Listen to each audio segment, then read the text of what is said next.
काली माँ कहती हैं कि तुम मुझे कितना प्यार करते हो मुझे पता है। तुम्हारी भक्ति मुझे दिखती है।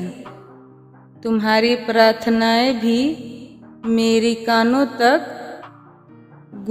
पहुँचती है। लेकिन क्या तुम्हें पता है कि मैं तुमसे कितना प्यार करती हूँ? क्या तुम्हें पता है कि मैंने तुम्हारे लिए क्या सोचकर रखा है? क्या मैं तुमसे चाहती हूँ मैं तुम्हारे लिए किस उधेड़ बुन में लगी हुई हूँ? मैं बस यही चाहती हूँ कि तुम किसी उधेड़ बुन में मत फंसना, क्योंकि विश्वास की नैया तभी डूबती है जब तुम्हें विश्वास का फल मिलने वाला होता है। ये चीज़ तुम अपने चारों ओर देख सकते हो।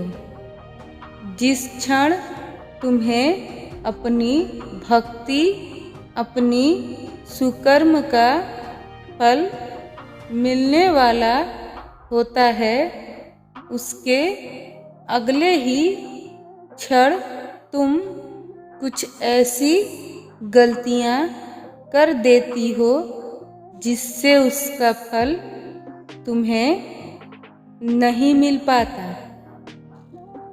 काली माँ कहती हैं कि अब तुम्हें कुछ भी सोचने की ज़रूरत नहीं है।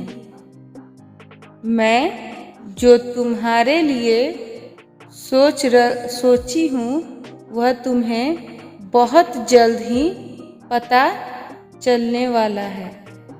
तुम्हारे चारों तरफ जो घटनाएं हो रही है उस पर तुम ध्यान दो, क्योंकि तुम्हारे सारे संकेत तुम्हें उसी माध्यम से मिलने वाले हैं। मैंने तुम्हें यह विशेष कार्य के लिए चुना है। तुम एक कालजयी भक्त बनने वाले हो। तुम्हारी भक्ति और साधना का फल तुम्हें जल्द ही मिलने वाला है। पिछले कुछ दिनों से तुम्हारे साथ जो भी घट रहा है उसमें एक मूल संकेत छिपा हुआ था, पर तुम उसे समझ नहीं पाए। इसलिए मैं अब दूसरा मार्ग चुनी हूँ। तुम्हें सब कुछ समझाने के लिए तुम्हें निरंतर हो रही तुम्हारी असफलताओं से तुम्हें चिंता हो रही है, मगर इन असफलताओं ने जो तुम्हें सिखाया है उसका मूल अर्थ तुम नहीं समझना चाहते। इसलिए उस मूल अर्थ को समझो और आत्मचिंतन और आत्ममनन करो।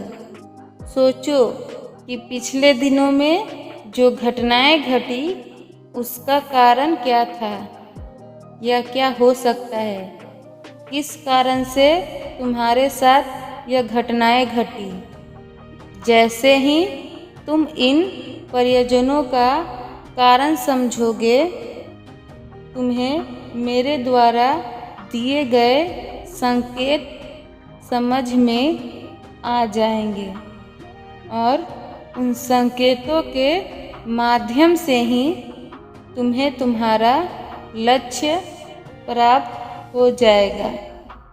इसलिए इन सब चीज़ों पर ध्यान रखो।